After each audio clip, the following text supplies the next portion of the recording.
الله أكبر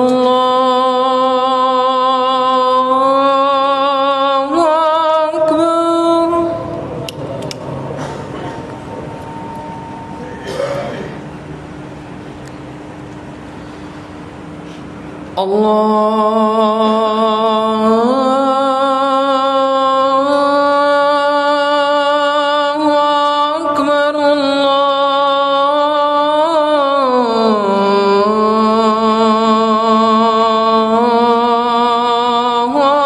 أكبر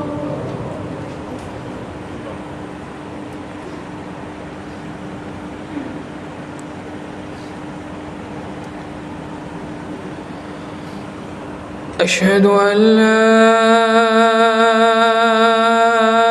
إله إلا الله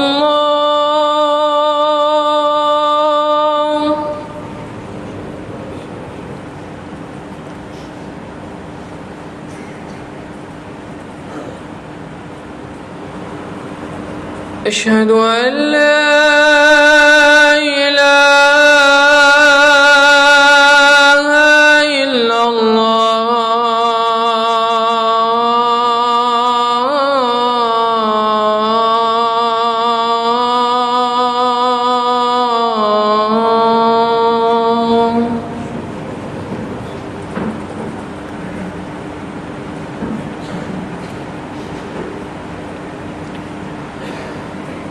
أشهد أن محمدًا رسول الله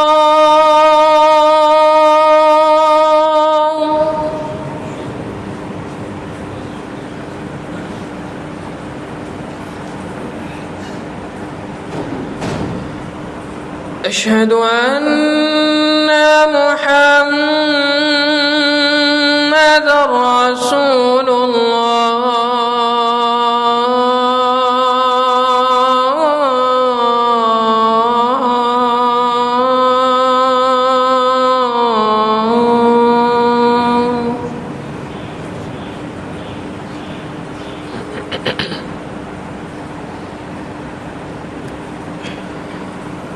حي على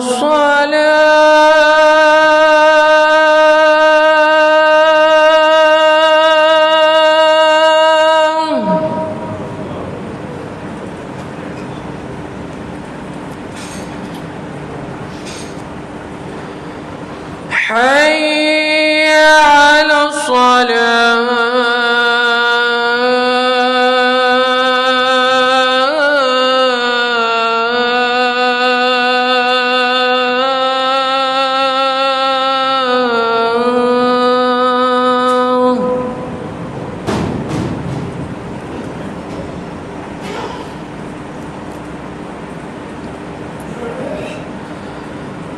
حي على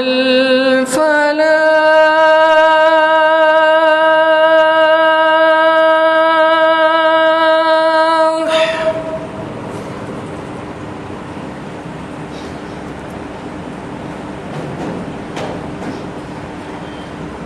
حي على الفلاح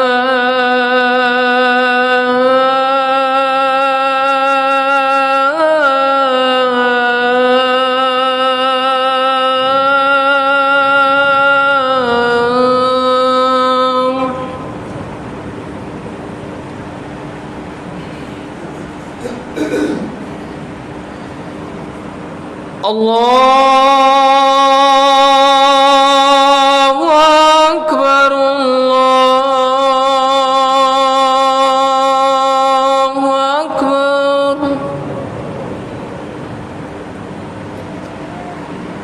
لا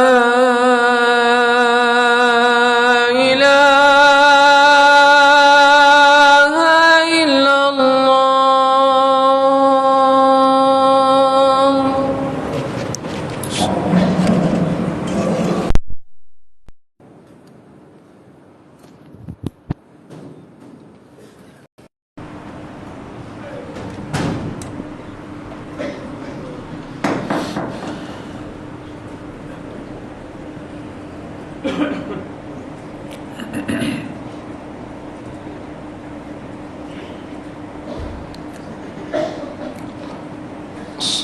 علیکم ورحمۃ اللہ وبرکاتہ۔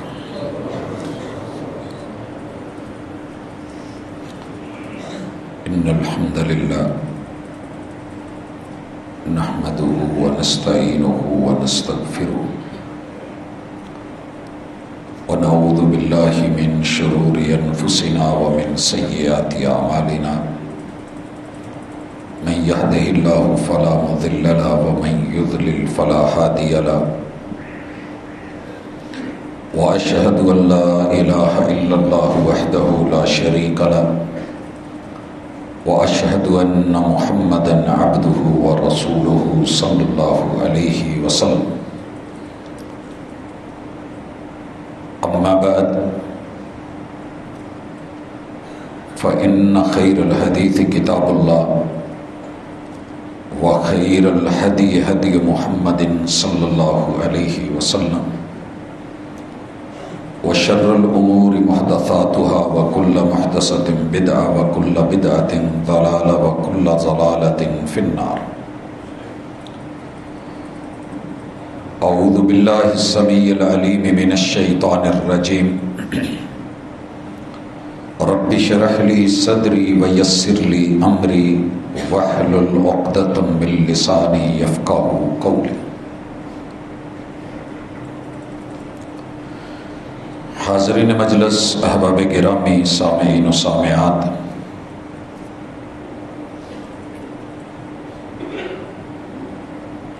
مخدومی و مرشد، ہادی و رہبر، رحمت دو عالم، سید الرسل، امام الانبیاء محمد الرسول اللہ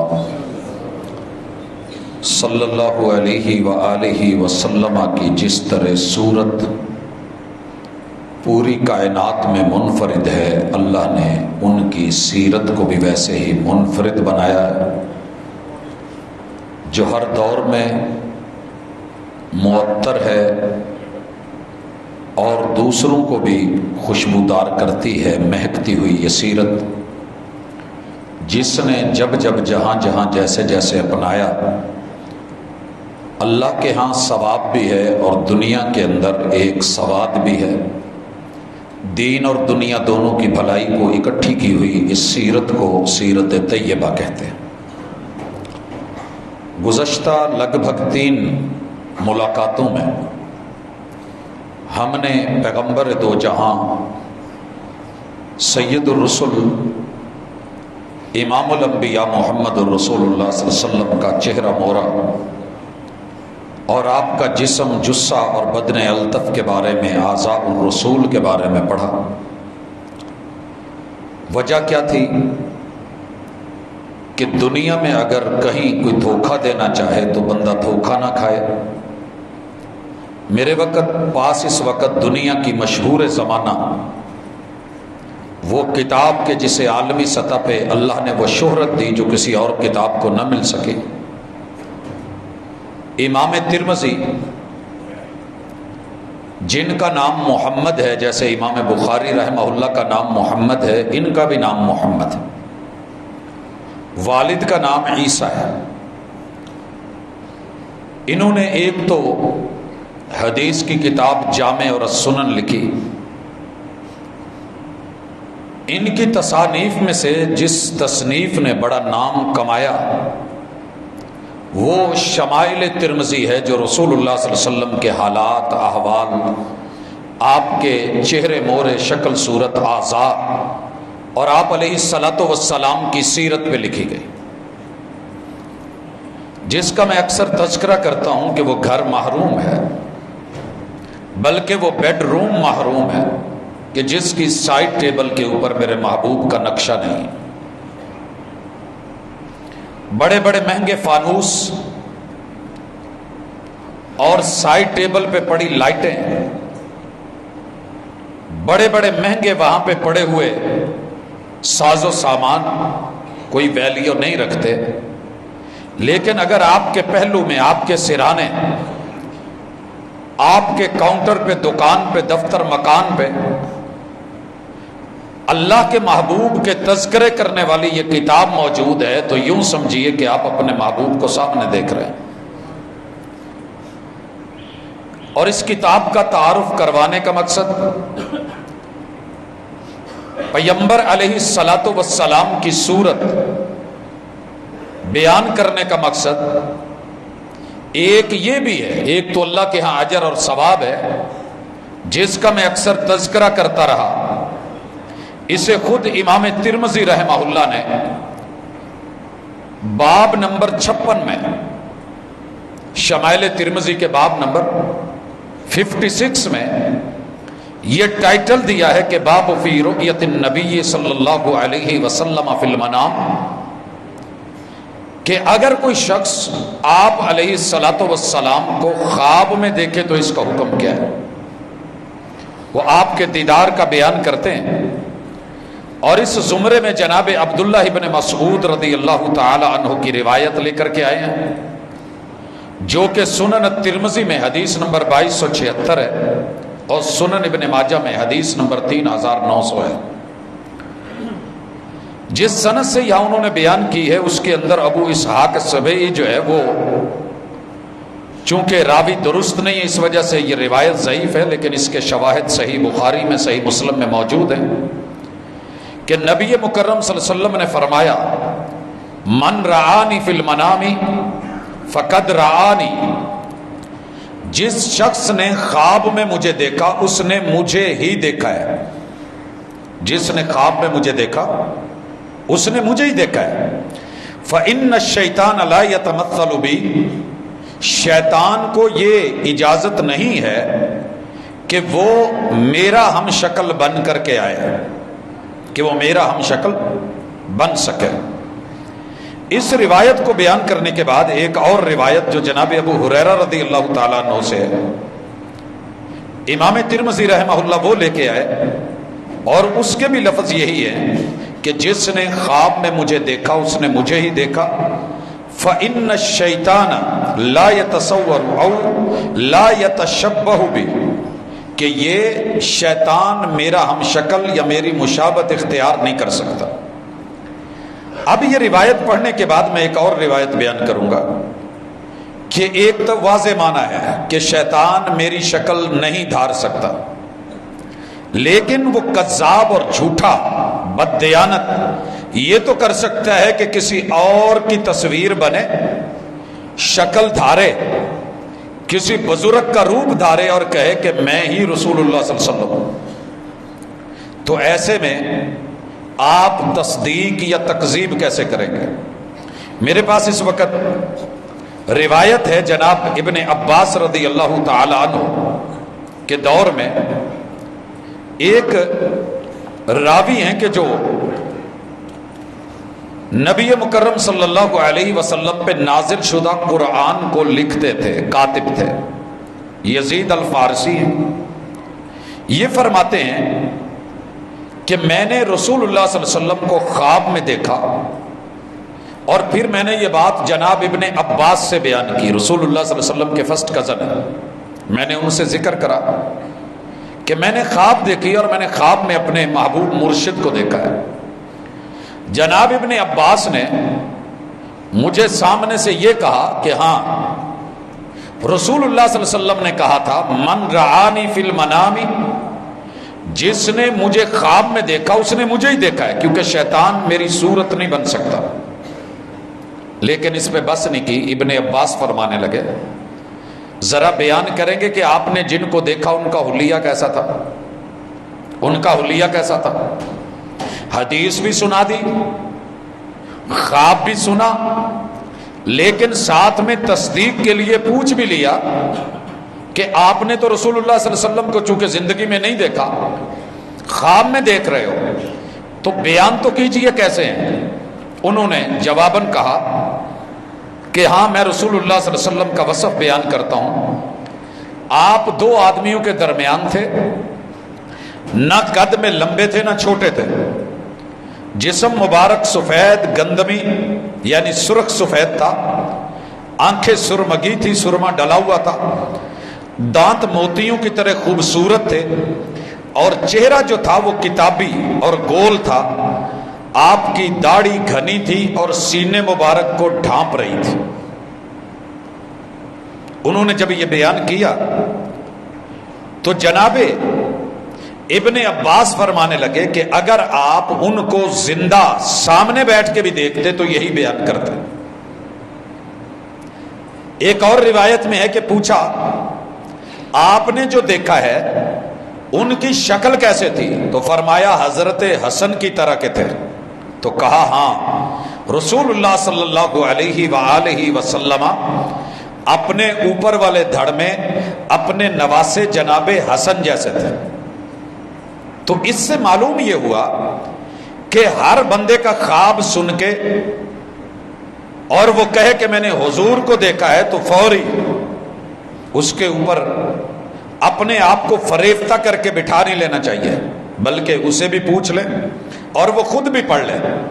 آپ میں سے یا مجھے کسی کو بھی اللہ تعالیٰ زیارت بخشے، ایک دفعہ اس کتاب کو پڑھیے، اس کے مطابق ہے تو رب کا شکر کریں، رب کا شکر کریں، اور اگر اس کے مطابق نہیں تو استغفر اللہ پڑھ کے لا حول ولا قوت الا باللہ اعوذ باللہ من الشیطان الرجیم پڑھ کے بائیں طرف تھوک دیں. یہ خیال کسی اور کا ہوگا، یہ میرے محبوب کا جو ہے وہ جثہ یا آپ کا جسم نہیں ہو سکتا جو اس سے ہٹ کر کے ہو. یہ بیان کرنے کے بعد آج ہم رسول اللہ صلی اللہ علیہ وسلم کی مہکتی ہوئی سیرت طیبہ کے کچھ پہلو لیں گے. حضرات، میرے اور آپ کے محبوب علیہ الصلوۃ والسلام کا جسم مبارک جیسا تھا وہ تو ہم نے پڑھا جانا. آپ اپنے جسم کے ساتھ لباس میں جو ظاہری طور پہ ہے اس میں کیا کرتے تھے؟ شاید تھوڑا میں نے اشارتاً ذکر کیا تھا کہ میرے اور آپ کے محبوب اپنے جسم پہ تیل کا استعمال کرتے تھے، تیل لگاتے تھے بالوں میں، سر کے بال، داڑھی کے بال. تو تیل لگانا یہ جواز میں ہے. رسول اللہ علیہ وسلم کے جیسے اقوال ہمارے لیے ضروری ہیں، ایسے افعال ہمارے لیے لازمی، اگرچہ بعض نے لکھا ہے کہ نہیں ہے، وہ آپ کی فطرت تھی، وہ آپ کی پسند ناپسند تھی، لیکن جو دل والے ہوتے ہیں نا، آپ یقین کریں وہ ایک ایک ادا میں میرے اور آپ کے محبوب کو کاپی کرنے کی کوشش کرتے ہیں کہ میرا بھی انداز ویسا ہو جائے. اس معاملے میں ابن عمر رضی اللہ تعالیٰ عنہ بہت آگے تھے. سفر میں سے گزرتے، اگر میرے محبوب نے کسی جگہ سفر میں اتر کر کے قضائے حاجت کے لیے سائڈ پہ ہو کر کے بیٹھے تو یہ وہاں جا کے بیٹھ بھی جاتے تھے، حالانکہ انہیں قضائے حاجت کی ضرورت نہیں ہوتی تھی. تو پوچھنے والوں نے پوچھا کہ وجہ کیا ہے؟ آپ نے اونٹ بھی روکا، سواری بھی روکی، سفر بھی روکا، اتر کر کے گئے بھی، بیٹھے بھی اور اٹھ کے آگے، اور قضائے حاجت بھی نہیں. تو کہنے لگے میں نے اپنے مرشد کے ساتھ سفر میں انہیں یہاں بیٹھتے دیکھا تھا تو میرے کو مناسب نہیں لگا کہ میں یہاں سے آگے گزروں اور میں یہاں رکوں نہیں، پڑاؤ نہیں کروں. ان ہستیوں نے میرے محبوب کے بارے میں جو بیان کیا ہے ان میں آپ کی ایک پسندیدہ چیز وہ تھی خوشبو. آپ عطر کا استعمال کرتے تھے. اب ہمارے ہاں الحمدللہ اللہ کا شکر ہے عطریات کا استعمال ہے، لوگ کرتے ہیں. میرے محبوب کی اپنی بھی خوشبو تھی، پسینے کی خوشبو، جسم کی خوشبو، لیکن پھر بھی آپ اچھی خوشبوؤں کا استعمال کرتے تھے اور ہر اس چیز سے دور رہتے تھے جس میں سمیل ہو. ہم نے مسواک کا چیپٹر پڑھا تھا کہ آپ جب بھی گھر میں داخل ہوتے تو مسواک کرتے. آپ وضو کرنے کے لیے بھی کہتے ہیں کہ میں اگر امت پہ مشکل نہ سمجھتا تو ہر وضو کے ساتھ انہیں مسواک کا حکم دیتا. اور ایک روایت میں ہے کہ اگر میں امت پہ مشکل نہ سمجھتا تو میں ہر نماز کے ساتھ انہیں جو ہے وہ مسواک کا حکم دیتا. تو الحمدللہ اہل اللہ، اہل نظر، اہل فکر، محبوب سے پیار کرنے والے، مرشد سے دلی لگاؤ رکھنے والے ان چیزوں کا اہتمام کرتے ہیں. آپ کے لباس اور سیرت میں ایک اور چیز تھی، وہ تھا سرما. یہ پتھر ہے، آنکھوں میں ڈالا جا سکتا ہے کہ نہیں؟ میں نے اطباء سے، ڈاکٹر حضرات سے، بالخصوص بچوں کے حوالے سے جب بات ہوتی تو وہ بڑی شدید مخالفت کرتے ہیں کہ آپ اپنے بچوں کی آنکھوں میں پتھر پیس کے ڈال رہے ہیں. تو یہ تو مناسب نہیں ہے. ان کی بات لاجکلی تو دل کو لگتی ہے کہ مٹی ڈالنا، پتھر ڈالنا اور اس کو پیس کے اگر صحیح پسا ہوا بھی نہ ہو تو آنکھوں میں باقاعدہ رڑک دیتا ہے، محسوس ہوتا ہے،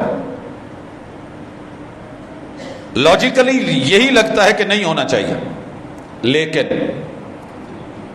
جس ہستی کی حکمت پر، آسمانی رابطے پر، الا یعلم من خلق وهو اللطیف الخبیر، جس نے آنکھ کے ڈیلے کو اتنی باریک بینی سے بنایا ہے، اتنی باریک بینی سے بنایا ہے کہ اس آنکھ کے اندر جو راڈز ہیں سلاخوں کی شکل میں، جیسے ہماری انگلی ایسے سلاخیں ہیں، 120 ملین سلاخیں اللہ نے ڈال کے، ان میں کونز ڈال کے رنگ کے پہچان کرنے کے لیے اس آنکھ کو بنایا ہے.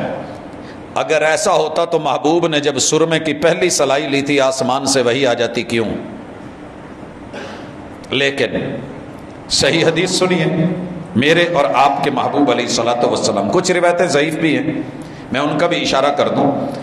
جناب اکرمہ اور جناب ابن عباس سے ایک روایت ہے کہ نبی مکرم صلی اللہ علیہ وآلہ وسلم نے یہ بات کہی ہے، اکتحلوا بالعصمت، عصمت سرما پہنا کرو، فإنہ یجل البصر وینبت الشعر، یہ بالوں کو اگاتا ہے اور آنکھ کی نظر کو تیز کرتا ہے.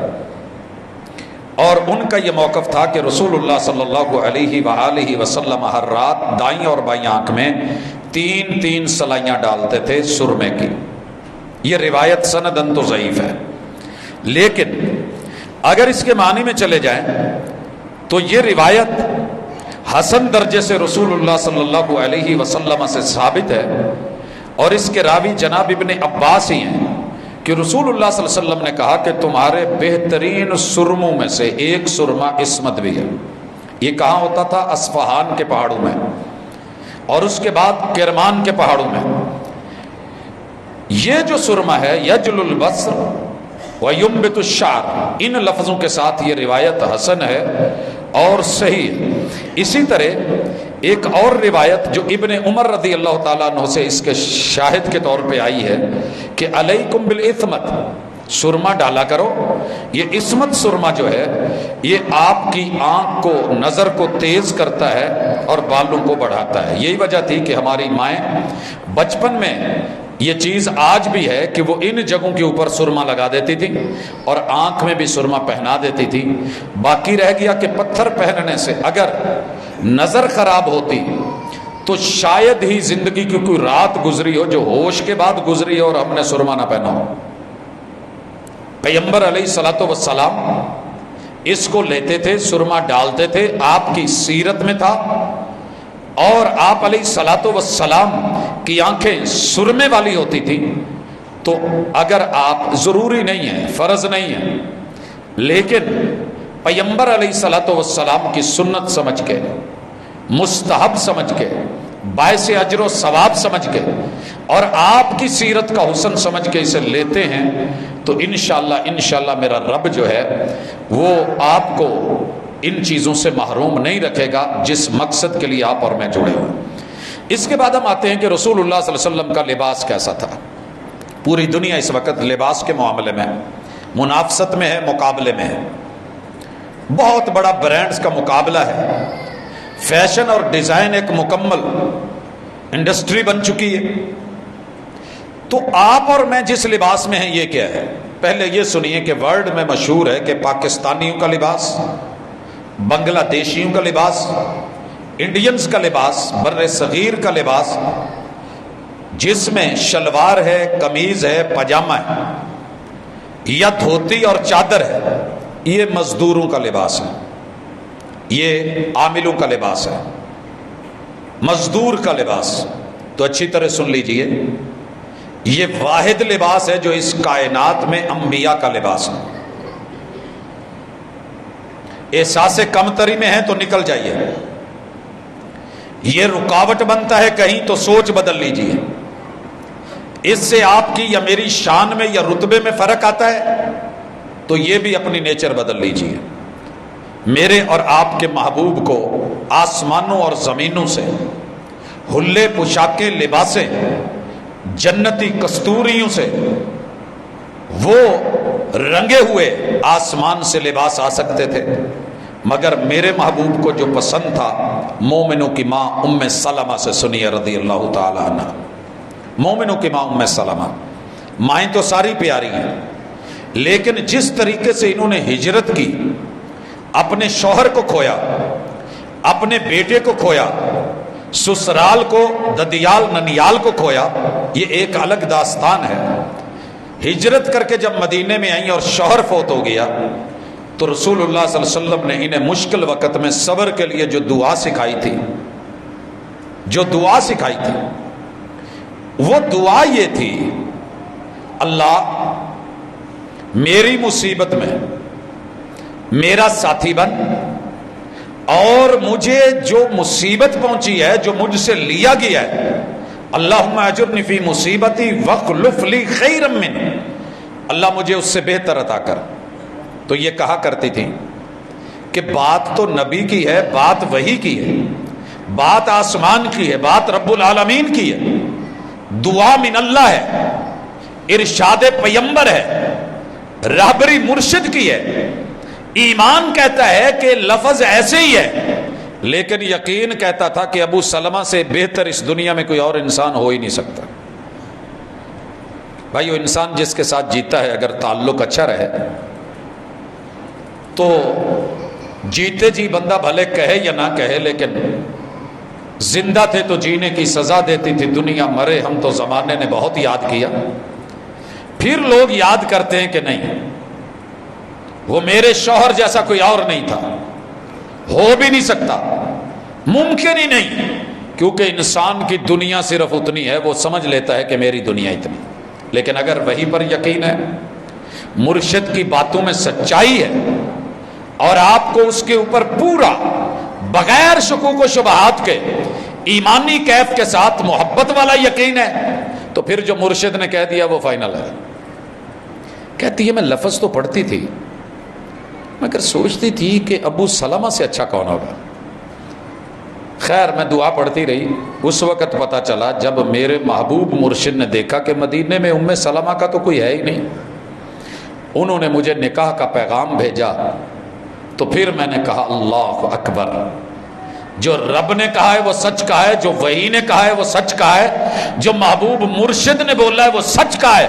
اللہ نے میری مصیبت بھی ٹالی ہے، اور اس مصیبت کے بدلے میں جو مجھے بدلہ دیا ہے وہ ابو سلمہ سے کروڑ گنا کہیں بہتر. کیا خیال ہے؟ اور پھر یہ ماں بنی، میرے محبوب کے لباس کا، اہل و عیال کا، اہل بیت کا بڑا خیال رکھنے والی تھی. وہ جس چادر میں 5 اہل بیت کے افراد میں سے 5 اکٹھے تھے، اس کی راویہ بھی یہی ماں جی ہے، ام سلمہ ہے. فرماتی ہیں نبی مکرم صلی اللہ علیہ وسلم، سے امام ابو داود نے ذکر کیا ہے کہ احب الثیاب الی رسول اللہ صلی اللہ علیہ وسلم القمیص، محبوب علیہ الصلوۃ والسلام کو سب سے پسندیدہ جو لباس میں کپڑا تھا وہ قمیص پسند تھا. یہ بات کب کہی؟ آگے چل کے ایک روایت آئے گی کہ رسول اللہ صلی اللہ علیہ وسلم نے کہا کہ اہل کتاب کی مخالفت کیا کرو، وہ شلوار نہیں پہنتے تم شلوار پہنا کرو، وہ قمیض پہن لے تو ازار نہیں پہنتے تم ازار پہنا کرو، وہ دھوتی میں ہوں تو قمیض نہیں پہنتے قمیض پہنا کرو. آپ نے بڑے سارے لوگوں کو دیکھا ہوگا، بالخصوص انڈیا میں، بنگلہ دیش میں، کاروباری لوگ جو ہیں یہ نیچے دھوتی باندھ کے اوپر سلوکا پہن لیتے ہیں، بیٹھے ہوتے ہیں. عام گھروں میں جب ریلیکس ہوتے ہیں یا باہر تھڑوں پہ بیٹھے ہوتے ہیں، دھوتی باندھی ہوئی ہے یا پجامہ شلوار پہنا ہوا ہے، اوپر سلوکا یا بنیان پہن کے بیٹھ گئے، یا بغیر بنیان کے بھی بیٹھے ہوتے ہیں. میرے مرشد با حیا تھے، با وفا تھے، با وقار تھے. تو آپ علیہ الصلوۃ والسلام کے لباس میں جو چیزیں شامل تھیں کہ اہل کتاب اوپر اگر کوئی سفر پہ گئے ہیں قمیض پہن لی، اور ان کی قمیض جو تھی ٹخنوں سے نیچے جا رہی ہوتی تھی، لٹک رہی ہوتی تھی. دل کیا تو نیچے کچھ پہن لیا، کچھا بچھا بنا کے، نہیں دل کیا تو ویسے ہی پھرتے رہے کہ قمیض اوپر سے ہے. اور اس کی کئی دلائل ہیں. اکیلی قمیض لے کر کے گھومنے والے کہ ٹھیک ہے کپڑا ہی ہے نا نیچے, جیسے دھوتی بندھی ہوئی ایسے, یہ تو نیچے تک ہے, کور ہے ہم. آپ علیہ الصلوۃ والسلام نیچے الگ سے ازار باندھتے تھے, دھوتی چادر باندھتے تھے, جیسے احرام میں نیچے باندھی جاتی ہے ایسے محبوب علیہ الصلوۃ والسلام آپ اس کے نیچے شلوار بھی کبھی پہنتے تھے پاجامے کی شکل میں. یہی وجہ ہے کہ آپ نے احرام میں ازار کی اجازت دے دی اور شلوار سے اور پاجامے سے روک دیا. مطلب یہ ہے کہ آپ کے دور میں شلوار بھی تھی, پاجامہ بھی تھا, چادر بھی تھی نیچے باندھنے کا. اوپر آپ علیہ الصلوۃ والسلام نیچے پہننے کے لیے کوئی لفافے کی شکل میں جو بالکل دسار جسم کے ساتھ جڑی ہوئی ہوتی تھی, اس کے اوپر کوئی قمیض پہنتے تھے. آپ کا قمیض ٹخنوں سے اوپر ہوتا تھا, لمبا ہو, کٹ والا ہو, چھوٹا ہو, لیکن اتنا بھی چھوٹا نہیں کہ وہ بالکل ہماری طرح جو ہے اللہ حافظ. تو قمیض آپ کو آپ کے لباس کے اندر ایک پسندیدہ کپڑا تھا جو آپ پہنتے تھے. اسی طرح یہاں یہ روایت بھی سنی ہے, مسند احمد کے اندر ہے, حسن درجے کی. آپ علیہ الصلوۃ والسلام نے کہا تسرولوا واعتذروا وخالفوا اہل الکتاب, اہل کتاب جس طرح کا لباس پہنتے ان جیسا نہ پہنا کرو. آپ نے ازار بھی پہننا ہے, شلوار بھی پہننی ہے, اور قمیض آپ علیہ الصلوۃ والسلام کو پسند تھا. آپ زیادہ تر قمیض کے بازو جو ہیں وہ کھلے استعمال کرتے تھے, بغیر کف کے, جیسے ہمارے ہاں چولے کے ہوتے ہیں یا تریزوں والے قمیض کے ہم دیکھتے ہیں, تو آپ یہ بھی پسند کرتے تھے. لیکن اس کا معنی یہ نہیں ہے کہ کف پہن نہیں سکتے. ہمارے یہاں مشہور ہے کہ کف جو ہے یہ یہود و نصارہ کے ہوتے ہیں, یہود و نصارہ کے. تو یاد رہے رسول اللہ صلی اللہ علیہ وسلم نے, یہ حدیث صحیح ہے, مجھے حکم دیا ہے کہ میں 7 اعضاء پر سجدہ کروں اور میں بالوں کو یا ان اکفا ثوبی ولا شعری, میں اپنے بالوں کو کپڑوں کو فولڈ نہیں کروں. نماز کے اندر آستین کو چڑھانا ایسے منع ہے. لیکن اگر آپ کا کپڑا ویسے فولڈ کر کے سلا ہوا ہے تو کوئی حرج نہیں, کوئی حرج نہیں. اس کی دلیل وہ ہم پڑھتے ہیں, رسول اللہ صلی اللہ علیہ وآلہ وسلم کان قمیص رسول اللہ صلی اللہ علیہ وسلم الی الرسغ, آپ جو اپنے قمیض کا آگے کف بناتے تھے اس جوڑ تک ہوتا تھا, رسغ یہاں تلک. اس کو بلا وجہ لمبا کرنا, لمبا کر کے پھر فولڈ کرنا, یہ فیشن ہے. یہ سخت کرنے کے لیے, بکرم ڈال کے یا کچھ بھی کسی مقصد کے لیے, تو آپ علیہ الصلوۃ والسلام نے اس طرح کا بھی یعنی کف والا قمیض بھی استعمال کیا ہے. اور یہ روایت بھی حسن درجے کی ہے اور امام ترمذی رحمہ اللہ نے اسے ذکر کرا ہے. کالر ہونے چاہیے کہ نہیں ہونے چاہیے؟ رسول اللہ صلی اللہ علیہ وآلہ وسلم کا قمیض جسے ہم کہتے ہیں, ایک تو بین ہے نا, بین کے بغیر جو ہوتا ہے مغزی والا, وہ فولڈ کیا ہوتا تھا اوپر سے سوئی کے ساتھ یا کڑھائی کے ساتھ. تو کیا کالر پہن سکتے ہیں کہ نہیں؟ مشہور یہ ہے کہ کالر کفار سے مشابہت ہے, حالانکہ ایسے نہیں ہے, حالانکہ ایسے نہیں ہے. کفار اور اہل کتاب بھی پہلے جو ان کے پرانی کتابوں میں ان کے قمیضوں کی ڈیزائننگ ہے, اس میں بھی گلے ان کے سیم ہیں جیسے ہمارے ہوتے تھے. کالر شرٹ کے اندر ٹائی کے لیے اس کو اس کے نیچے لا کر کے فولڈ کر کے ایزی رکھنے کے لیے, یا اس کو جو ہے وہ نیٹ اینڈ کلین, یا اس کو برابر اور پراپر رکھنے کے لیے کہ اوپر چڑھے نہیں اور گردن میں آئے نہیں, پھنسے نہیں, تو شاید اپر پہننے کے لیے یہ استعمال کیا گیا. لیکن اس کا یہ معنی قطعا نہیں ہے. ہاں اگر کوئی یہ مقصد لیتا ہے کہ یہاں وہ ٹائی بناتا ہے اور اس کے اوپر باقاعدہ صلیب بنتی ہے تو مشابہت منع ہے, وگرنہ رسول اللہ صلی اللہ علیہ وآلہ وسلم کی اس کی کوئی دلیل نہیں ہے کہ آپ نے اس سے واضح طور پہ اس سے منع کرا ہو. واللہ تعالی عالم. آپ علیہ الصلوۃ والسلام کے قمیض کھلے گلے والے ہوتے تھے اور اس میں یہاں ایسے کٹ ہوتا تھا, بٹن لگے ہوتے تھے, بٹن لگے ہوتے تھے. آپ علیہ الصلوۃ والسلام بٹن بند بھی کرتے تھے, بٹن کبھی کھول بھی لیتے تھے.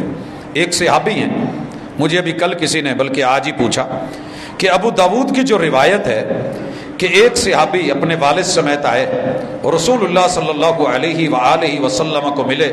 یہ معاویہ ابن قرہ ہیں, اپنے باپ سے روایت کرتے ہیں کہ قرہ بن عیاس رضی اللہ تعالی عنہ مزینہ قبیلے کے تھے. ایک جماعت کے ساتھ رسول اللہ صلی اللہ علیہ وسلم کے پاس آئے تو دیکھا کہ آپ کا اوپر والا بٹن کھلا ہوا ہے. بعض روایت میں ہے کہ بٹن کھلے ہوئے ہیں. گرمی کی شدت, اگر تو مقصد اور نیت یہ ہے کہ میں بٹن کھول کے اپنا سینہ دکھا کے بدماشی شو کروں تو انما الاعمال بالنیات, معاملہ نیتوں پہ. اگر آپ اوپر والا بٹن کھول رہے ہیں اور نیت یہ ہے کہ رسول اللہ صلی اللہ علیہ وآلہ وسلم اوپر والا بٹن کھلا رکھتے تھے, اور میں نے شاید پہلے بھی ذکر کیا کہ میں ایک لمبا سفر کر کے ایک جگہ درس سننے گیا اور درس نہیں ہوا اس دن. جنہوں نے درس دینا تھا میں انہیں ملا اور پوچھا کہ میں تو درس سننے آیا تھا, تو درس نہیں ہوا, تو کہنے لگے درس دے دیتے. میں اس وقت یہ بین جو ہے اس کے اوپر بٹن لگواتا تھا. جب سے انہوں نے بتایا کہ رسول اللہ صلی اللہ علیہ وسلم بین کے اوپر والا بٹن بند نہیں کرتے تھے, ہم نے بٹن ہی اتروا دیا, اس کو نیچے لے آئے. اگر اس کو بھی کھلا چھوڑنا ہے تو بسم اللہ, سنت ہے لیکن بند بھی کر سکتے ہیں. خیر, ان دونوں نے, باپ اور بیٹے نے, جب رسول اللہ صلی اللہ علیہ وسلم کو دیکھا تو یہ پھر انہوں نے زندگی بھر اپنا اوپر والا بٹن بند نہیں کیا. کہتے ہیں کہ ہم گئے رسول اللہ علیہ وسلم کو ملے تو ہم نے سنا ہوا تھا کہ پیغمبر ہے, مہر نبوت ہے, تو ہم نے آپ سے اجازت لے کے قمیض میں ہاتھ ڈال کے نا جب یہاں ٹچ کیا تو آپ کے مہر نبوت تھی. یعنی ان کی محبتیں اور پیار اور عقیدتیں اور یقین. تو یہ ساری چیزیں, بٹن بند رکھنا بھی جائز ہے, بٹن کھولے بھی جا سکتے ہیں, لیکن اگر آپ کی نیت یہ ہو کہ میرے محبوب کے بٹن کھلے ہوئے تھے تو بسم اللہ. اگر کوئی اور مقصد ہے تو پھر اعمال کا تقاضا. یہاں میں ایک یہ بھی ذکر کر دوں, نبی مکرم صلی اللہ علیہ وسلم کے ایک بہت دور کے پوتے, کون سے, ان کا نام ہے محمد. رسول صلی اللہ علیہ وسلم کے نام پہ ان کا نام ہے محمد. ان کے ابو کا نام ہے علی, ان کے ابو کا نام ہے جناب حسین, اور ان کے والد کا نام ہے جناب علی ابن ابی طالب. یہ جو علی ابن ابی طالب, ان کے بیٹے حسین کے بیٹے علی کے بیٹے محمد ہیں, جنہیں امام محمد بن علی الباقر کہتے ہیں, امام باقر. یہ بھی اپنے بٹن کھلے رکھتے تھے, اور ان کے پاس بڑی خوبصورت ایک بات ہے کہ جناب جابر جو ہیں یہ نبینا ہو گئے تھے رضی اللہ تعالیٰ عنہ, جنہوں نے رسول اللہ صلی اللہ علیہ وسلم کو سرخ جبے میں دیکھ کے آسمان کے چاند کے ساتھ تقابل کیا تھا. یہ آخر عمر میں نبینا ہو گئے. انہیں پتا چلا کہ امام باقر آئے ہیں. اللہ اکبر, رسول اللہ صلی اللہ علیہ وسلم کی آل میں سے ہیں, آپ کے نواسوں میں سے ہیں. تو انہوں نے کیا کیا, سیدنا جابر کے باقاعدہ بٹن کھولے. مطلب یہ تھا کہ ان کے بٹن بند تھے. بٹن کھول کے ان کے سینے پہ ہاتھ رکھ کے ٹھنڈک محسوس کرتے رہے. یہ ہمارے اسلاف کا طریقہ تھا. اجازت لے کے, اگر آپ کی اور میری سوچ غلط نہیں ہے, پاکیزہ ہے, تو اپنے بڑوں سے, اہل علم سے, اہل دل, اہل نظر سے اس طرح کی محبت. رسول اللہ صلی اللہ علیہ وسلم ہاتھ پکڑ لیا کرتے تھے اپنے چھوٹوں کا, ہاتھ میں ہاتھ لے لیتے تھے, گلے لگا لیتے تھے, ماتھے پہ بوسہ دے لیتے تھے. ہاتھ کا چومنا, گلے لگانا اور سینے لگانا, اور سینے لگا کے جیسا کہ آپ نے ابن عباس رضی اللہ تعالیٰ عنہ کو سینے لگایا اور پھر دعا کی, اللہ میرے اس بھائی کو دین کا علم دے دے, دین کا علم دے دے. اللہ قرآن مجید کی تفسیر کا علم دے دے, تعویل کا علم دے دے. تو یہاں سے اہل اللہ نے, اہل دل, اہل نظر نے یہ بات نکالی ہے کہ اپنے بڑوں کے ساتھ, بزرگوں کے ساتھ, اسلاف کے ساتھ, نیک لوگوں کے ساتھ اس طرح کا بیہیو جو ہے یہ غلوب نہیں ہوگا, بلکہ ایمان خالص اور یقین اور نیت پہ دار و مدار کرتا ہے. اسی طرح رسول اللہ صلی اللہ علیہ وسلم نیچے شلوار پہن کے, ازار پہن کے یا پاجامہ پہن کے, اوپر لمبا قمیض پہن کے آپ علیہ الصلوۃ والسلام بڑے کمال طریقے سے اپنے اوپر گرم شال لیا کرتے تھے. تو کیا شال لینا یہ فخر، تکبر، ریا، دکھاوا، نمود، نمائش کی علامت ہے جیسا کہ کچھ سردار کرتے ہیں قبیلوں کے؟ باقاعدہ چادر لے کے دائیں حصے سے ایسے گھوائی ہوئی ہوتی ہے یا اوپر لی ہوئی ہوتی ہے، یہ شال دونوں ہاتھوں میں. تو حدیث پاک سنیے، نبی کریم علیہ الصلوۃ والسلام کے غلام جناب انس بیان کرتے ہیں، میں نے رسول اللہ صلی اللہ علیہ وسلم کو دیکھا کہ آپ اپنے گھر سے نکلے، خارجہ وہو متکی علی اسامہ بن زید. اسامہ بن زید جو رسول اللہ علیہ وسلم کے منہ بولے بیٹے، جناب زید کے بیٹے تھے اسامہ، آپ نے ان کو ٹیک لگا رکھی تھی، بیمار تھے یا کوئی کمزوری تھی. ایسی صورت میں علیہ ثوب قطری قد توشہ بھی فصلی بھی، رسول اللہ صلی اللہ علیہ وسلم نے سرخ رنگ کی شال اوپر لی ہوئی تھی اور پھر آپ نے قوم کو نماز پڑھائی. تو شال کے اندر اوڑھ کر کے نماز پڑھنا اور نماز پڑھانا یہ دونوں صحیح ہیں. اور کئی صحابہ آئے کہ ہم نے دیکھا سردیوں کا موسم تھا، لوگوں نے اوپر چادریں لے رکھی تھی اور وہ چادروں کے اندر سے رفع الیدین کر رہے تھے اور اپنے ہاتھ اٹھا رہے تھے. تو چادر لینا لباس کے اندر شامل ہے، اور یہ کوئی دکیا نوسی یا دیہاتی یا کسان جاٹ یا ان پڑھ لوگوں کا وطیرہ نہیں ہے، بلکہ کائنات کے سب سے بڑے پڑھے ہوئے امام الانبیاء کا لباس ہے، اور یہ صحیح حدیث ہے. اسی طرح آپ علیہ الصلوۃ والسلام اور بھی چادریں لیتے تھے، لیکن کپڑا پہنتے ہوئے جو دعا پڑھتے تھے، میرے خیال میں ہم روٹی کھاتے تو کچھ مانگ لیتے ہیں، کپڑا پہنتے ہوئے بہت کم لوگ ہیں جنہیں دعا یاد ہوگی. آپ کہا کرتے تھے، اور یہ راوی ہیں ابو سعید خدری رضی اللہ تعالی عنہ، کہتے ہیں کان رسول اللہ صلی اللہ علیہ وسلم اذا استجد ثوبا، جب آپ کوئی نیا یا جدید کپڑا لیتے، سماہ بسمہ، آپ باقاعدہ اس کا نام لے کے دعا کرتے.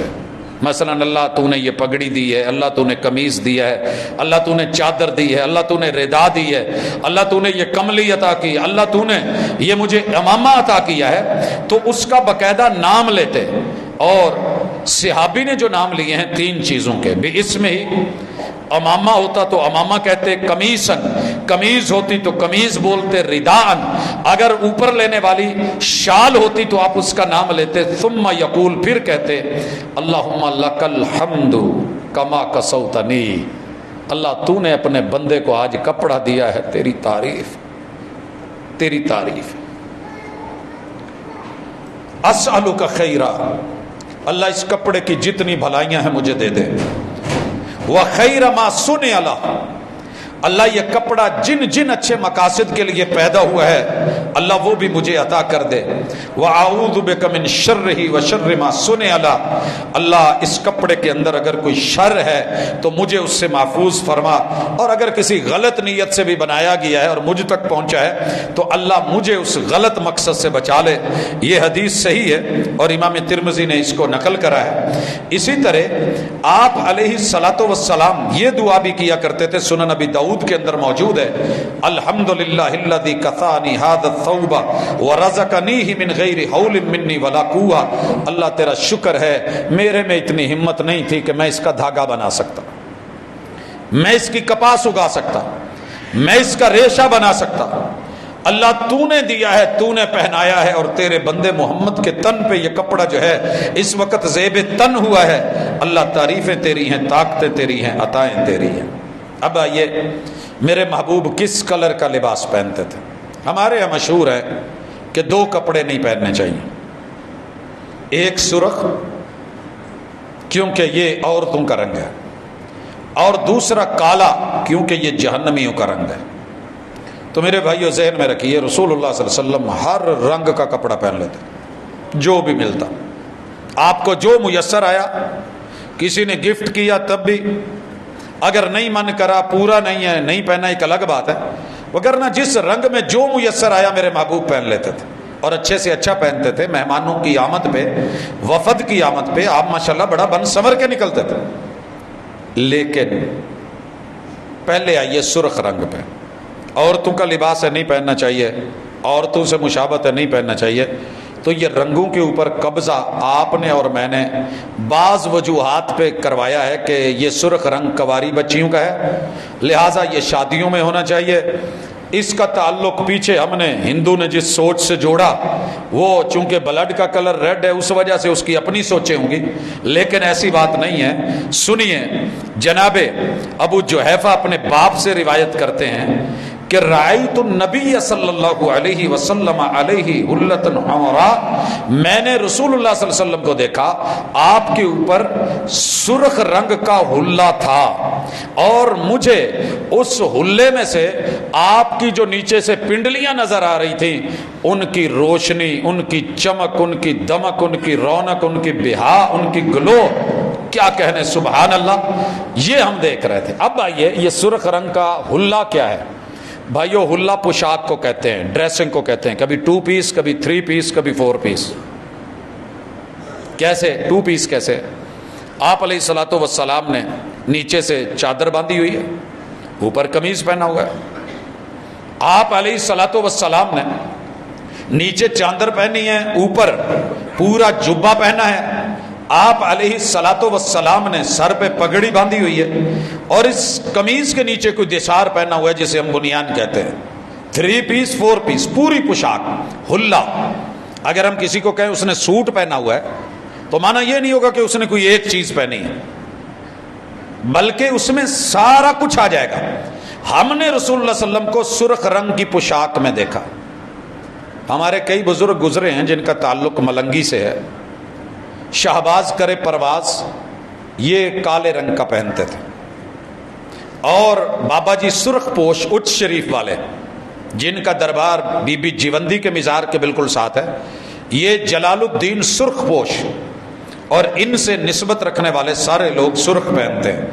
لوگ ہمیں کہتے ہیں کہ فلاں نے سرخ پہنا ہے، فلاں نے بلیک پہنا ہے، وہ فلاں مسلک کا ہے۔ ہم کہتے ہیں کہ میرے مرشد نے کالے رنگ کا جبہ بھی پہنا ہے، کالے رنگ کی اوپر شال بھی لی ہے، کالے رنگ کی پگڑی بھی پہنی ہے، آپ نے کالے رنگ کے موزے بھی پہنے ہیں، آپ نے انگوٹھی چاندی کی بیچ میں کالے رنگ کا نگ بھی پہنا ہے۔ تو بعد میں پیدا ہوئے ہوں گے کوئی اور، میرے مرشد کو رب نے جب یہ پہنایا ہے تو یہ جہنمیوں کا لباس نہیں ہو سکتا، جہنمیوں کا الگ میٹر ہے، ان کے تو رنگ بھی کالے ہوں گے۔ پھر دنیا میں جس کا رنگ کالا اسے، جہنمیوں کے پیٹ بڑے ہوئے ہوں گے، دنیا میں جس کا پیٹ بڑا ہوا ہو، پھر کوئی تحریک چلائے نا کہ پیٹ بڑا نہیں ہونا چاہیے، کیونکہ جہنمیوں کے پیٹ بڑے ہوئے ہوتے ہیں۔ پھر تحریک چلائیں، بڑی ساری چیزیں جہنم کی ہیں جو بیان کی گئی ہیں جن کی وجہ سے جہنم ملے گی۔ جہنمیوں کو اصل میں تار کول کا لباس پہنایا جانا ہے، وہ پہننا منع ہے، لک کا، سلفر، خارش کا لباس جو آگ کو مزید تیزی سے پکڑ کے جسم کے ساتھ چپکے، وہ والا لباس پہنایا جانا ہے۔ اللہ اس سے معاف کرے اور ہمیں اس سے محفوظ فرمائے۔ رنگ کا یہاں میٹر نہیں۔ ہاں، خاص ایام کے اندر اگر کوئی پیغمبر علیہ الصلوۃ والسلام کی سنت سے ہٹ کے جزا فضا کے اوپر اس لباس کو بطور جہاں میرے محبوب نے صبر کیا ہے اور شہادت کو عظمت جانا ہے، وہاں ماتم کے طور پہ لے، تو اہل علم نے لکھا ہے کہ ان ایام کے اندر اس کو پہننا مناسب نہیں ہے، کیونکہ مشابہت ہوتی ہے، اور ہم ان لوگوں میں سے نہیں ہیں جنہوں نے محمد الرسول اللہ صلی اللہ علیہ وسلم کی بات پہ مخالفت کی۔ عام روٹین میں آپ نے پہنا جا سکتا ہے۔ سرخ رنگ بیبیوں کا بھی نہیں، ملنگوں کا بھی نہیں۔ قبضہ کر لیا انہوں نے ایک وکری گل ہے، یونیفارم بنا لی ایک اور چیز ہے، لیکن اس سے کوئی حرج کی بات نہیں ہے، سرخ رنگ پہنا جا سکتا ہے۔ میں نے سلوا لیا ایک دفعہ، پورے شہر کے فتوے اکٹھے ہو کے آ گیا۔ آج بھی میں انگوٹھی اتار آیا ہوں، سونے کی نہیں تھی لیکن لگتی سونے والی ہے، سونے کی انگوٹھی، آگے ذکر آ رہا ہے منع ہے، لیکن اگر کوئی چیز سونے کی نہیں، اسی طرح ریشم پہننا منع ہے، میرے محبوب ریشم نہیں پہنتے تھے۔ تو بازار کے اندر سلک نامی کپڑا آتا ہے، ہر سلک والا کپڑا ریشم نہیں ہوتا، پولیسٹر کا ہوگا، کوئی اور چیز اس میں مکس ہوگی، نام سلک رکھا ہوا ہے، وہ سلک ہوتا نہیں ہے۔ تو میں نے صرف یہ بتانے کے لیے کہ یہ جو سلک ہے یہ حرام نہیں ہے پہنا۔ ماشاءاللہ اساتذہ سے لے کے طلبہ تلک، ہم عصروں سے لے کے ہم نوالا، ہم پیالہ، ہم نشین، ہم مکی، سارے لوگوں نے فتویٰ جڑا کہ مولوی ریشم پہنتا ہے. تو میرے بھائیو ریشم پہننا حرام ہے، وقت کے پیغمبر نے بھی نہیں پہنا. لیکن جو ریشم نہیں ہے اسے حرام کہنا بھی زیادتی. اسے نام ریشم رکھنے سے ریشم نہیں ہو جاتا. جیسے یہ بازار میں رفعان والا شیرہ پڑا ہے جسے آپ شہد کہتے ہیں، یہ شہد نہیں ہو جاتا. جاننے والے جانتے ہیں کہ شہد کیا ہے اور شیرہ کیا ہے، فرق ہے دونوں میں. ریٹ ایک ہو جائے تو کوئی بات نہیں. یہ جو خواتین کے لیے شلوار میں کپڑا استعمال ہوتا ہے جسے سلکی بولتے ہیں، سلک کا ہے، یہ ریشم تھوڑی ہے. یہ ریشم اتنا سستا نہیں ملتا جناب. ہاں دو چیزوں کے اندر ریشم کا دعویٰ ہے. ایک کرنڈی اصلی جس کے اندر تھوڑی تھوڑی وہ درخت کی بھی بیچ میں پائی آتی تھی، جس کے تانے بانے میں موٹا دھاگا اس طرح چلتا تھا اور ریشم اس سائڈ میں چلتا تھا. اسی لیے وہ ہمیشہ جب پھٹتا تھا تو ایسے ہی پھٹتا ہے، کیونکہ موٹے دھاگے کی وجہ سے اوپر کو نہیں پھٹتا تھا. پیور ریشم ہے. اگر کوئی اس میں دعویٰ کرتا ہے تو ہم نہیں وہ پہنیں گے. اسی طرح بوس کی، دو گھوڑا بوس کی، کبھی یہ معروف تھا کہ پیور ریشم ہے. ہم نے بڑے بڑے ڈیلروں سے، تاجروں سے پوچھ کے دیکھا، کہتے جی ہوں وہ گال نہیں رہی، ٹھیک ہے چائنا ریشم پیدا کر رہا ہے، بناتے ہیں، آتا ہے، لیکن یہ ہمارے آرڈر کے مطابق ایسا ہے جیسے بوس کی جو ہے یہ 2 نمبر ہے. ایسے ہی کرنڈی بھی پتہ نہیں مارکیٹ میں کتنی پڑی ہے جو کھدر اور کاٹن ہے، لیکن اس کو شکل وہ دے دی گئی اور ہم سمجھتے ہیں اور عام آدمی خرید لیتا ہے. اگر ریشم ہے تو حرام ہے مرد کے لیے، نہیں پہنا رسول صلی اللہ علیہ وسلم نے. اور اگر ریشم نہیں ہے تو پھر پہنا جا سکتا ہے، اسے حرام کہنا. رسول اللہ صلی اللہ علیہ وسلم سردی زیادہ ہوتی تو ڈبل چادر بھی لے لیتے تھے، دوہری چادریں. آپ نے سبز رنگ کا امامہ تو کبھی نہیں پہنا، یہ کسی صحیح روایت سے ہمیں نہیں ملا. لیکن یہ ضرور ہے، ابو رمسا کہتے ہیں کہ رسول اللہ صلی اللہ علیہ وسلم کو میں نے دیکھا علیہ بردانی اخضرانی، آپ نے 2 شالیں لی ہوئی تھی اور دونوں سبز تھیں. تو سبز شال کا اہتمام کرنا، لینا اور اپنانا. میں نے گزشتہ سال ایک جگہ سے ڈھونڈی، ملی، چونکہ یہ روایت پڑی تھی اور والد صاحب کو سنائی تو والد صاحب کہنے لگے کہ ٹھیک ہے بیٹا کہ تو لب کے لے آ. تو اللہ کا شکر ہے کہیں سے مل جاتی ہے تو نیتوں پہ دار و مدار ہوتا ہے. آپ اگر محبوب علیہ الصلوۃ والسلام کو ان کی لباس میں کاپی کرنا چاہتے ہیں تو یقیناً ایک اچھا احساس ہے. اسی طرح رسول اللہ صلی اللہ علیہ وسلم نے کالا امامہ بھی باندھا ہے اور سفید پگڑی بھی باندھی ہے. اگر آپ کو میسر ہو تو کبھی کبھی بطور ذوق لے آیا کریں، جمعے میں لے آیا کریں. یہ بالکل جو ننگے سر کی ریت چل گئی ہے نا، بہت اچھی ہیں زلفیں آپ کی بھی ماشاءاللہ، میری بھی، تو کبھی کبھی کوشش کر لیا کریں، چینج کر لیا کریں، کوئی حرج کی بات نہیں ہے. اور ماشاءاللہ یہ دن بدن بڑھتے جا رہے ہیں ہم ننگے سر. ہم اس کی کبھی بھی حوصلہ افزائی نہیں کرتے. ہم یہ کہتے ہیں کہ ننگے سر نماز ہو جاتی ہے. نماز کے لیے امامہ شرط نہیں ہے، جیسے وضو شرط ہے، وضو نہیں تو نماز نہیں ہوگی. کپڑا، ٹوپی، امامہ شرط نہیں ہے، لیکن اس کا معنی یہ بھی نہیں ہے کہ رسول اللہ صلی اللہ علیہ وسلم کی جو ایک عادت مبارکہ تھی اس کو قطعاً چھوڑ دیا جائے اور اس کی طرف. باقی اگر کوئی سبز رنگ اس لیے پہنتا ہے کہ گنبد خضرا کا رنگ، یہ بہت بعد میں قبا بنا تھا اور اس پہ رنگ پہلے سفید ہوتا تھا، پھر کسی نے سبز کر دیا، تو اس نسبت سے نہیں. رسول اللہ صلی اللہ علیہ وسلم کے اپنے لباس سے آپ کو سفید رنگ کا لباس بڑا ہی پسند تھا اور پوشاک اور حلہ. اسی طرح کبھی کبھی بیوی کی چادر لے کے بھی پہن لینی چاہیے، پیار ہو تو اور لوگوں کے تانے کا ڈر نہ ہو تو. رسول اللہ صلی اللہ علیہ وسلم آج گھر سے نکلے ہیں اور سید عائشہ خود بیان کر رہی ہیں، خرج رسول اللہ صلی اللہ علیہ وسلم ذات غدات وعلیہ میرۃ شعرہ اسود. محبوب نے کالے سیاہ رنگ کی شال اوپر لی، وہ میری تھی، بالوں والی تھی، اور آپ علیہ الصلوۃ والسلام اسے اوڑھ کے دن کی روشنی میں نکلے. تو کالی چادر اور شال لینا بھی جائز ہے، اور میاں بیوی ایک دوسرے کی چیزیں استعمال کر سکتے ہیں، اور یہ پیار کی بھی علامت ہے، اسے اوڑھا بھی جا سکتا ہے. اور نبی اکرم صلی اللہ علیہ وسلم کا ایک رومی جبہ بھی تھا، رومی امپورٹڈ، باہر کا کپڑا پہنا جا سکتا ہے، تھوڑا آسان کر دیں، باہر کا کپڑا پہنا جا سکتا ہے. شرط یہ ہے کہ اس پہ کفار کا کوئی شعار نہ ہو، کوئی ان کی مذہبی علامت نہ ہو، اور اس پہ کوئی گھٹیا جملہ نہ لکھا ہوا ہو. بڑے سارے ہم نے کپڑے مارکیٹ میں دیکھے جن کے بچیوں کی چڈی پہ، میں لفظ چڈی واضح طور پہ بول رہا ہوں کیونکہ اس کی کٹنگ میں شلوار نہیں تھی، وہ نیچے پجامے سے بھی چھوٹی، اور اس کے اوپر لکھا ہوا ہے بچ. لکھا ہوا ہے کتیا. اسی طرح ہماری جو کیپ ہیں, ٹوپیاں, ادھر ہی فیصل آباد میں نے دیکھی, ان پہ لکھا ہوا ہوتا تھا امریکن بل, باقاعدہ لکھا ہوتا تھا. اسی طرح ڈو اٹ ایک مذہبی علامت ہے, نشان ہے. آپ کے اور میرے نزدیک شاید کچھ نہ ہو, ان کی بنی ہوئی صلیب کے نشان محمد الرسول اللہ صلی اللہ علیہ وسلم نے پسند نہیں فرمایا. امپورٹڈ پین ہے. شام اس وقت روم کے زیر اثر تھا, تجارت ہوتی تھی, کپڑا آتا تھا, اور رسول صلی اللہ علیہ وسلم کے دور میں آپ کو پتا ہے کہ روم فتح نہیں ہوا, تو کپڑا وہاں سے آ رہا تھا. اس کو جبہ شامی بھی کہتے تھے, جبہ رومی بھی کہتے تھے, اور آپ نے پہنا, اور سلا ہوا بھی وہیں کا تھا, اور اس دونوں کی آستینیں بھی کافی تنگ تھیں, اور آپ نے پھر بھی پہنا ہوا تھا. یہ روایت بھی صحیح ہے, اور امام ترمذی نے اس کو ذکر کیا ہے. تو امپورٹڈ پہنا جا سکتا ہے. ٹائم ختم ہو گیا ہے. میں آج انگوٹھی کا بھی ذکر بیچ میں لانا چاہتا تھا, لیکن یہ روایت بیان کر کے بات ختم کرتا ہوں. جناب ابو ہریرہ رضی اللہ تعالیٰ عنہ رسول اللہ صلی اللہ علیہ وسلم کے دور میں ہیں. آپ کے گھر کے دروازے, حجرہ سیدہ عائشہ اور ممبر کے درمیان کہتے ہیں میں لیٹا ہوا ہوتا تھا. تو ایک دن کیا ہوا کہ میرے اوپر نہ جی 2 حلے ہیں, 2 چادریں ہیں, اور سوتی ہیں, اور امپورٹڈ ہیں. انہوں نے لی ہوئی ہیں, ایک کے ساتھ ناک صاف کر رہے ہیں, ناک صاف کر رہے ہیں, اور دیکھنے والے راوی دیکھتے ہیں, اور ان تابعی کو جو ہے یہ جناب ابو ہریرہ, اور یہ تابعی بھی پتہ کون ہے, محمد بن سیرین رحمہ اللہ, تابعیوں کے امام اور ان کے لیڈر.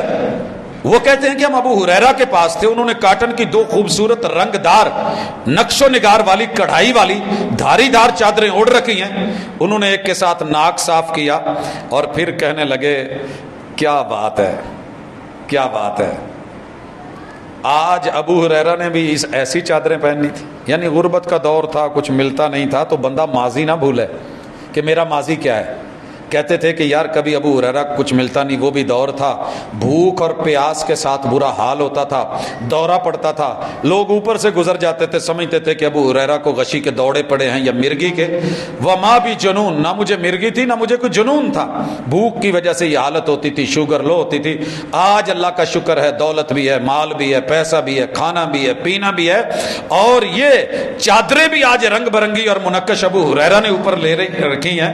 لیکن پھر ان کے ساتھ ناک صاف کر کے سید التابعین جناب محمد ابن سیرین بیان کرتے ہیں کہ انہوں نے اپنا ماضی نہیں بلایا, ماضی نہیں بلایا. اسی طرح حضرت عمر رضی اللہ تعالیٰ عنہ, ان کا بھی یہ معاملہ تھا. کہا کرتے تھے 17 پیوند لگے ہوئے, اور یہ بھی کہا کرتے تھے کہ باپ کہتا تھا اونٹ چرانے نہیں آتے.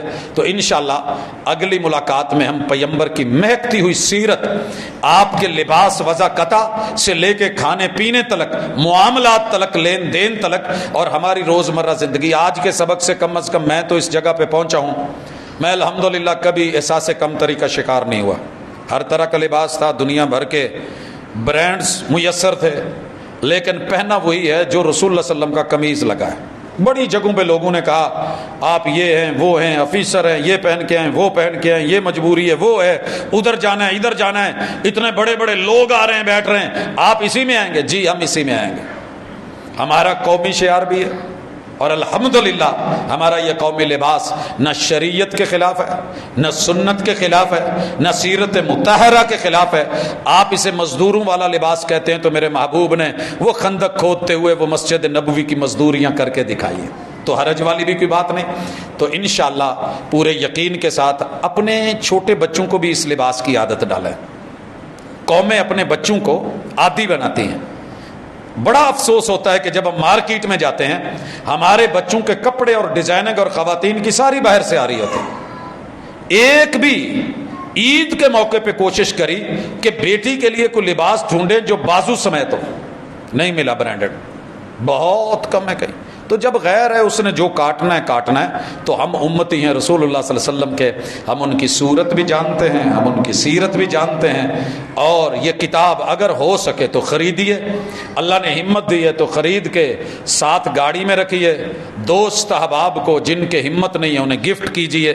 انشاءاللہ صدقہ جاریہ بھی ہے, محبت بھی ہے, پیار بھی ہے, عقیدت بھی ہے اور عقیدہ بھی ہے. اقول قولی ھذا وآخر دعوانا ان الحمدللہ رب العالمین.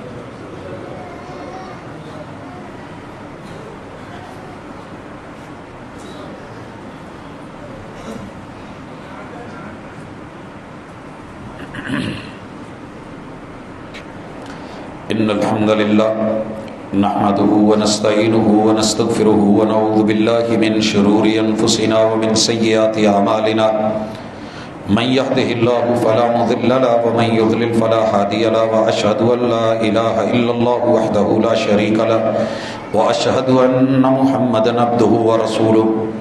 احباب گرامی، مجھے انتہائی دلی خوشی ہوتی ہے کہ میں اپنے دوستوں کو، یاروں کو جو آئیڈیل ہستی دیتا ہوں، جن کے پڑھنے کا بولتا ہوں، جن کے مطالعے کی دعوت دیتا ہوں، وہ ایسی ہستی ہے کہ جسے اللہ نے اسوہ بنایا ہے اور اسوہ بھی حسنہ بنایا ہے. وہ جن کو دیکھنے کے لیے پوری کائنات ترستی ہے، جن کے دیدار کے لیے ملائکہ جناب جبریل پہ رشک کرتے تھے کہ وہی وہ لے کے جاتے ہیں، اور جس کے لیے جنت بھی منتظر ہے کہ کب آئیں اللہ رب العزت ان سے ان کا گیٹ کھلوائیں. تو یہ زندگی بڑی محدود سی زندگی ہے. آپ بڑے بڑے آئیڈیل بنائیں، کوئی پابندی نہیں. دیکھیں دنیا کو، میں یہ نہیں کہتا کہ محدود ہو کے ایک دائرے کے اندر رہ جائیں، نکلیے باہر دیکھیے. لیکن اگر میرے محبوب کی ذات سے کوئی ذات زیادہ خوبصورت نظر آئے تو دل دے دیجئے گا، لیکن مجھے نہیں نظر آئی. آپ کی بات سے بڑھ کے کوئی چیز نظر آئے تو دیجئے گا، لیکن مجھے کوئی نہیں دکھا. آپ کے لباس سے بڑھ کے کائنات میں کوئی اچھا لباس نظر آئے، اللہ کی قسم مجھے نہیں دکھا. دنیا بھر کے لوگوں کو جدید سے جدید اور بہت کچھ پہنتے دیکھا ہے، لیکن وہ سوبر پن، وہ حسن، وہ جمال، وہ کمال، وہ پردہ، وہ حیا، وہ عفت اگر ڈھلکتی ہے اور نظر آتی ہے اور وہ مہک آتی ہے اور وہ خوشبو آتی ہے تو وہ میرے پیغمبر کی سیرت ہے. اللہ ہمیں اس سے جوڑ دے، ہماری اولادوں کو اس سے جوڑ دے. اللہ بیماروں کو شفا دے، اللہ دکھیوں کے دکھ دور کرے. جن کے رشتوں میں رکاوٹ ہے اللہ ان کی رکاوٹوں کو ختم فرمائے. جہاں مسائل ہیں اللہ مسائل کا حل کرے. اللہ رب العزت میرے وطن کی حفاظت فرمائے. اللہ عالم اسلام کی حفاظت فرمائے. اللہ غزہ کے، فلسطین کے مسلمانوں کی مدد فرما. الہ العالمین جتنے بھی اس وقت غاصب ہیں، اللہ جھوٹے ہیں، مکار ہیں، عیار ہیں، جو ساری دنیا کو امن کا اور خود پوری زندگیوں سے جنگوں کو چھیڑ کے بیٹھے ہیں، اللہ ان کے اندر ہمیں اپنی نشانیاں دکھا. اللہ ہم اعتراف کرتے ہیں کہ ہم کمزور ہیں. اللہ ہمیں اعتراف ہے ہم کمزور تھے نہیں، بنا دیے گئے کہ ہمیں امن کی جو ہے وہ یہ بھاشا سکھائی گئی اور بولی سکھائی گئی اور یہ کہا گیا کہ نہیں آپ نے نہیں، جنگ نہیں، یہ ہوتا ہے وہ ہوتا ہے. وہ صدا سے جنگ میں اور ہم امن کی بات کرتے ہوئے جب ہم تیرے محبوب کی سیرت پہ تھے، راہ جہاد پہ تھے، اللہ عزت بھی تھی، عفت بھی تھی، آبرو بھی تھی، اور دنیا کے اندر امامت بھی تھی، قیادت اور سیادت بھی تھی. اللہ ہم نے جب سے اس کو بیک رول کیا ہے تو نتیجے ہمارے سامنے ہیں. اللہ غریبوں کی مدد فرما، مجاہدین کی مدد فرما، اللہ مظلوموں کی مدد فرما، اپنی رحمتوں کا نزول کر. اللہ اہل غزہ، اہل فلسطین کی مدد فرما.